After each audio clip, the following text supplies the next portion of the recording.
Assalamu alaikum урматтуу жактыргычтар. Көрүп атканыңыздар 2015 жылдын 11.04. Колдонулган алдындагы болтоштор толук. Дөңгөлөктү жаңыдан арбар комбинат дөңгөлөк жаңы алмаштырып беребиз. Арты болтор толук. Артын арткандар мына. Коробка бардыгы өзүнүкү.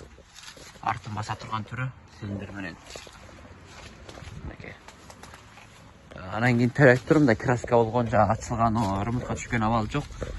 Заводдон чыккан боюнча завод краска менен карасаңыздар. Анан кийин трактор турбина бар. Турбиналык. Алды чоңмоз, болтоштор толук. Аппарат, простой аппарат тугандар. Анакей. Простой аппараттыкка 2015 жылдыкка 2015 ай моторду салып иштеген вактан кийин трактордун өзү бүтүп чыккан вакытта 2016 тармы трактор. Кабинанын ичи. Карасаңыздар. Баардык функциялары толук. Эгер кимге керек болсо байланышсаңыздар болот. Кыргызстанга жетиши $13.500. 13.500 менен Кыргызстанга жеткирип беребиз. 11.04.